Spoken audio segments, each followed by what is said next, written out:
Book 101 is all about the books that I read for the last 40 years. And today I have my special guest. He's a doctor at the Mind and Body Health Connection and Mental Health Coaching, no other than Mr. Jad Wehbe. Hi. Welcome to Book 101, Mr. Jad. And can you please introduce more about yourself? My journey started as a physical therapist and osteopath, and then I studied Chinese medicine, which is one of the culture from a medical perspective that dive deeply into the mind and body connection, just like the Indian culture. And when I dived into that, I noticed the importance of the emotions and the mental health and the mind on the body and vice versa. And since then, after that, I started diving more into the mental health tools, and I started combining many tools together. And that's why my favorite way to approach mental and physical health and the mind and body connection through blending tools. So I started diving into CBT, acceptance based therapy, childhood trauma therapy, breathwork therapy, and hypnotherapy for sure, and blending it all together in a nutshell. Mr. Jad Webber, thank you so much Thank for you. sharing your knowledge and wisdom to the world. And today, let's talk about mental health and leadership. And how do undiagnosed mental health struggles most commonly undermine a leader's decision making or team dynamics? Yeah. Listen, this is such a big topic, and I know we're short on time, so I'm going to try to go straight to the point. It's very important to understand that a leader that the risk perception, let's call it, I'm going to take 2 points: the risk perception and capacity to take feedback and uh, empathy as a third one. Okay, so the risk perception, when a leader, and especially now, I can tell you a story with big industries now uh, having a lot of changes with the AI getting into the market and impacting the way their industry is in. And I'm sure many industries are struggling with how to use AI and how AI is impacting their industry. So a lot of CEOs are in this big decision position and seeing things and managing and calculating the risk is an important cognitive component. And the risk perception changes from a person to another. So if you see things as a high risk or a low risk, it has nothing to do with the real risk, because you might see something and consider it as a high risk, and I might see it and see it as a low risk. So it's very subjective, and there's a lens that would distort the reality for leaders and make them see low risk and high risk. And this will drive and impact hugely their decision making. And the risk impact and the risk perception is related to emotional state, mental state, high anxiety. CEO with perfectionism traits, let's say, would score high on risk perception or on seeing risk above the average or be above the reality, and would take safe decisions. On the contrary, sometimes we have traits of personality that would reduce risks. For example, a CEO who has these tendencies of being self-centered and having hard time taking criticism and taking criticism and implementing them and questioning themselves might fall into super low risk perception. So they might be blindsided and not acknowledge risks, even when they are risks. And this can impact a big decision making with what's happening now in the world and how AI, as an example, is changing many industries. So, this is an example how a personality trait, which is a part of the mental health, can impact a risk perception, can impact a huge decision in a fast and changing world, and can impact a whole company with with hundreds of people in it. That's an example. Another example, capacity to take feedback. And you notice how these 2 points are connected together, since the person who cannot take positive feedback will have these tendencies to be self-centered and consider themselves superior and above others and above their team. Won't They would always put themselves on a pedestal and consider themselves superior internally. I'm talking between them and themselves at a very deep subconscious level.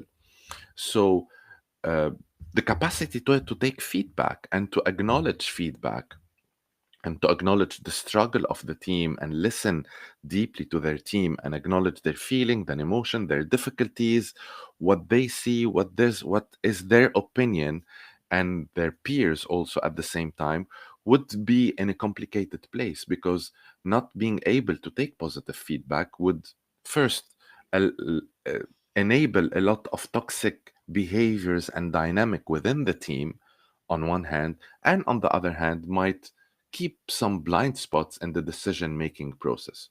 So yes, two quick examples really. I don't know how deep you want to dive into each one, so I'll follow your rhythm. Very well said, Mr. Jad. Very well said. How do leaders share mental health challenges authentically without eroding team confidence?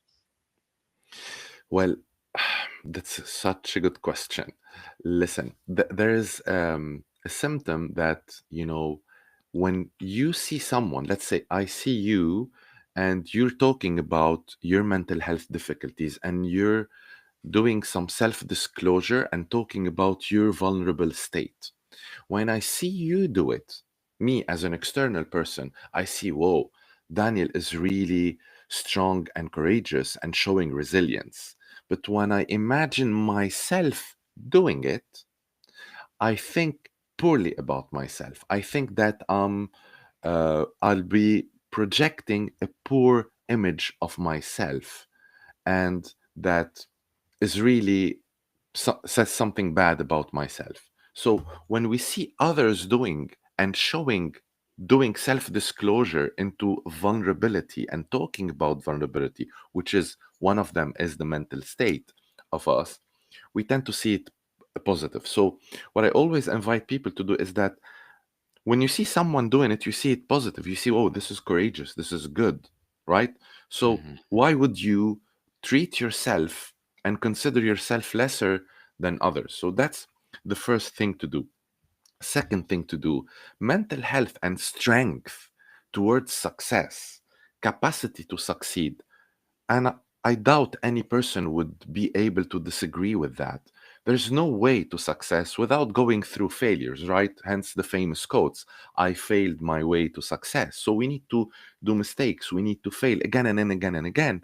And then we need to develop this capacity to learn from the mistakes and the resilience to stand up, using those lessons from those mistakes, using them to stand up and to move forward and repeat the process. So falling along the way of success and being resilient, the grit, the capacity to stand up, is what makes us successful.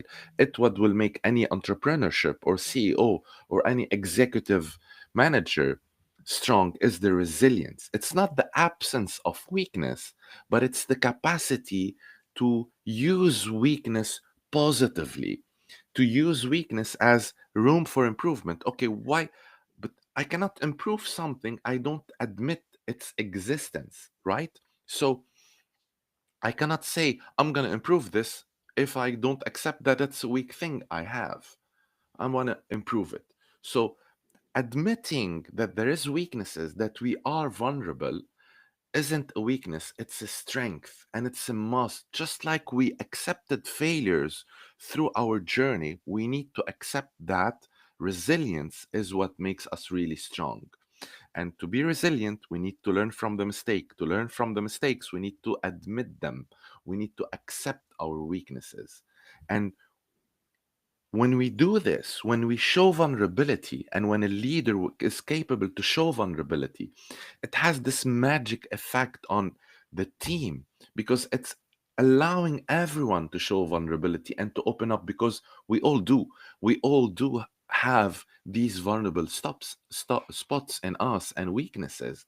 So when you nurture such an environment, you allow openness and you allow vulnerability. What you're allowing actually is deep bonding between the leader and the team, and between the team partner, the team, partner themselves. So it creates an amazing bond. And what we know is that efficient teams with high stakes, the better they have this emotional bond between them, which would nurture empathy. These are the most successful teams. They know how to do teamwork. They know how to work under pressure because they support each other. They know there's no judgment between themselves and each other because they are nurturing this vulnerability between themselves. I don't know if I answered you or I went a bit off topic. Bring me back. Very, Bring me back. and very well said, Mr. Jad. Truly, truly amazing and empowering answer. So let's talk Thank you. about the impact on key leadership skills. How does chronic stress or anxiety distort risk assessment or strategic clarity?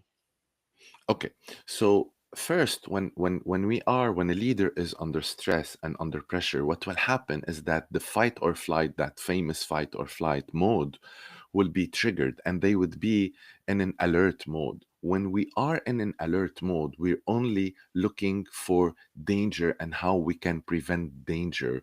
We cannot see in a leader mental capacity, neurological capacity, not just cognitive capacity, but really neurological capacities to think growth. When you are in a fight or flight mode, technically, you cannot think growth. You cannot see through. You cannot think long term. You're thinking now. You're thinking short term. You're thinking zoom in. You're thinking fighting. Okay? So stress would enable the fight or flight mode, which in Chinese medicine it's called the yang energy, right? So this yang energy, the fight or flight mode, this adrenaline, this cortisol rush in the bloodstream would decrease the cognitive and mental capacity, would decrease the capacity of problem solving, would decrease the capacity to listen and to see with a clear vision. It would impact even the brain waves. It's so neurological and physiological that it's very hard to bypass it. So the main thing is for a leader and an executive position is to learn how to regulate their nervous system, therefore regulate their emotions. But in order to do so, again, they need to be aware, they need to have that knowledge that I might be in a fight or flight mode due to those triggers. These triggers, for example, financial insecurity.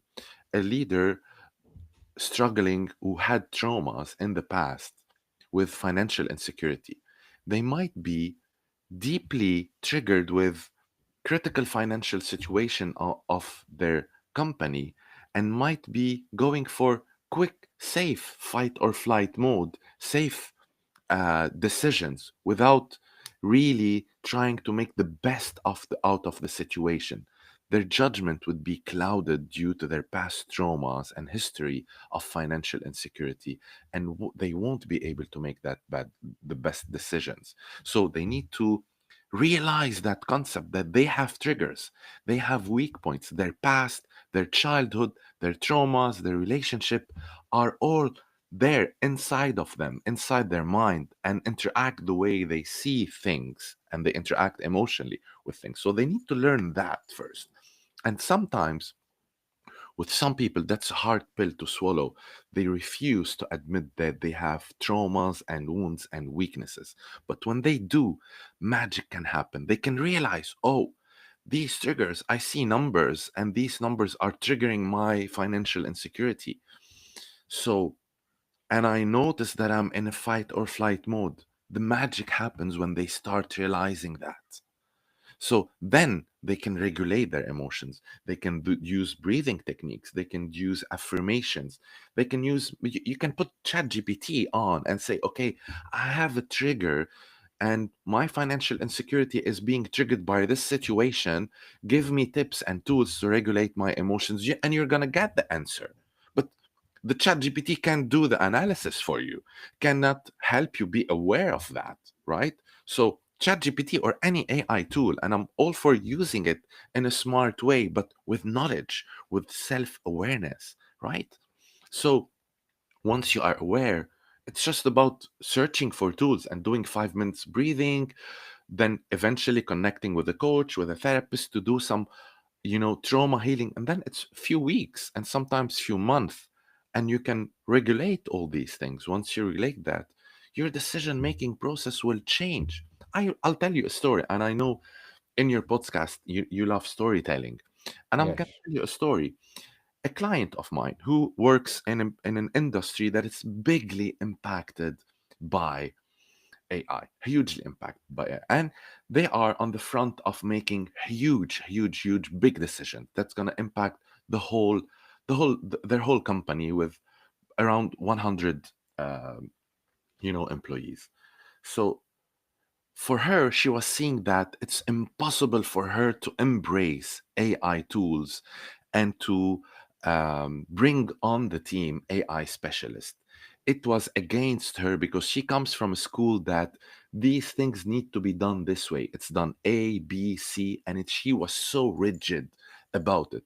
And if you tell her, let's do things in another way, X, Y, Z, change is she cannot imagine that. She preferred to leave the industry than do that. And she's in a decision making position. So, what was her trigger is that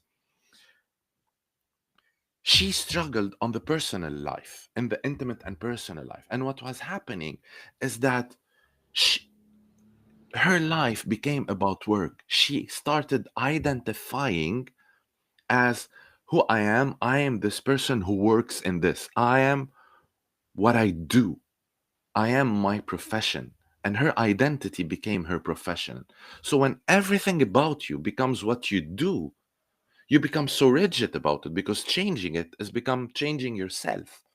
And she had to learn that with pains and wounds and traumas along the way, she lost bits and pieces of different sections of her life into her work, and her work became her identity.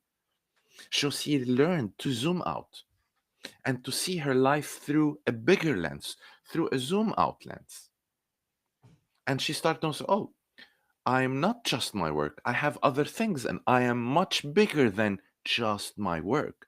And she started making a better work life balance and investing more time and effort and emotion in other sections of her life, in her personal life, in her intimate life, in her hobbies, in her creativity, in etc.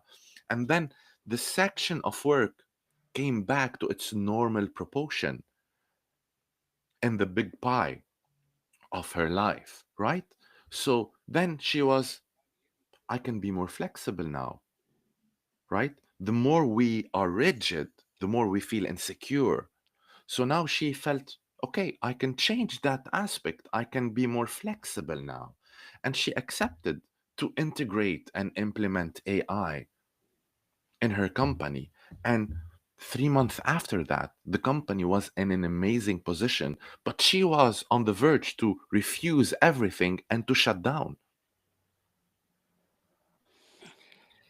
Mr. Jad, as a doctor in mind and healthy connection and mental health coaching, what are your short term and long term goals?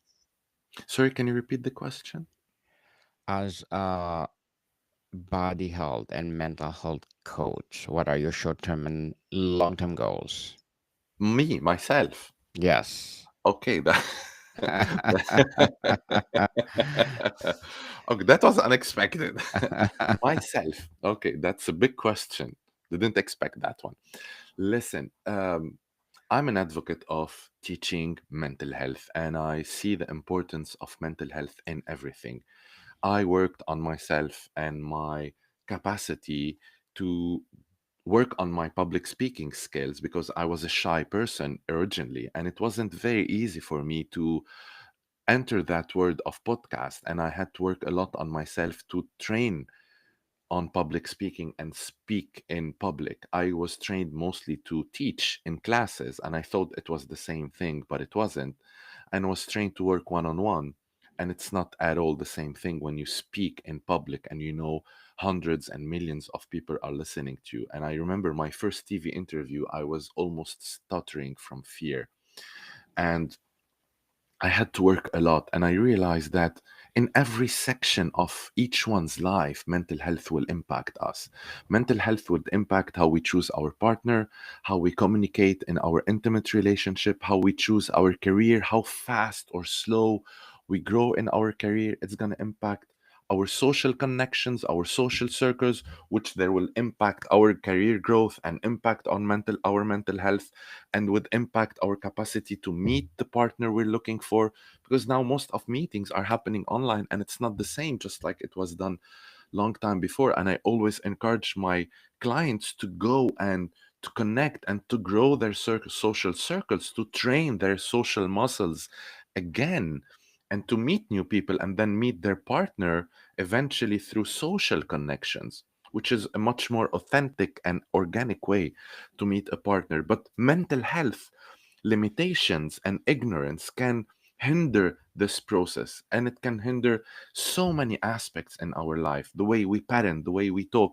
everything, literally everything, the way we manage manage money, how much successfully we are financially. So my long-term goal is, and I'm going to tell you my short-term goal based on the long-term one. My long-term goal is technically to have every family and every person learn and invest time and effort in learning about mental health and being able to assess themselves on the mental health state. Every person being able to know what are my personality traits, what are my weak points in my mental health, and how these weak points and potential blind spots are impacting all aspects of my life. That's my long term goal. My short term goal is to create more educational podcasts like this amazing one, uh, more educational materials. That's why we have the YouTube channel and we offer free online courses. It's the YouTube channel of the Bridge Institute. You'll see it on the website you just shared. There's the YouTube channel. We offer free courses to teach and educate people. Definitely, there are always more advanced courses that you need to pay for, but sometimes going through the free courses and reading the right books and being coached with reading the right books can do it. But definitely, if you want to go to super levels, there are courses. So creating more courses, creating more content, creating more podcasts. Thank you for sharing that, by the way. um, Creating all these materials and being able to find ways to keep on reaching out and improving our capacities to reach out for more and more people at the Bridge Institute, and eventually collaborating with others, because what's at stake, I deeply believe it's very big. So we need to collaborate together in order to maximize the reachability of mental health content and make it accessible to everyone, and convince everyone that they needed, which, this the theory of everything, in the marketing concept. When I read it the first time, it was an eye opening to see, yeah, technically everyone needs to learn about mental health and invest time and effort in their own way to be self-aware and to work on what they see and what they notice. But no one, and few people, realize that they need it, but technically everyone needs it. So these are my long and short term goal. And thank you for this question, by the way. I've been rarely asked this question. Good luck, Mr. Thank you. Jad. That's an impossible mission. Yes, good luck and looking forward for more success. And before we wrap up our discussion for today, I'm inviting you to please do listen to my other podcast, people. My other podcast, which is abstract essay. Wait, just give me a minute because I am checking my, oh yes, my abstract essay in its fifth season, people. Fifth season of my abstract poetry in second season. And of course, my book 101 review in fifth season too. Comedy 101 in second season. And my food 101 in Wow. its fifth season as well. Geography 101 fourth season. And my baby podcast, Law 101 and Mental Health 101. Love letters in fourth season, and movie 101 review, and music 101 in its fourth season, and science 101 and sex 101 in its first season. Please listen to them wherever you listen your podcast. And Mr. Judd, can you please recommend a book that influenced your journey? Well, that's always a tough question. And, I always like to challenge mainstream books, and I would recommend The Power of Negative Thinking. Yes, definitely. The In power. opposition to positive thinking and the books that would, uh, you know, market positive thinking and the power of positive thinking. Negative thinking is powerful too, but we need to know how to use it properly. Definitely. And what would be your piece of advice for those people out there who want to be like you? Learn, keep learning, be able and allow negative feedback and be able to do negative feedback, but just don't fall into too much negative feedback. You need to know how to balance negative feedback and how to balance your capacity to take negative feedback. If you take negative feedback in the right dose, you can grow and keep learning through the negative feedback.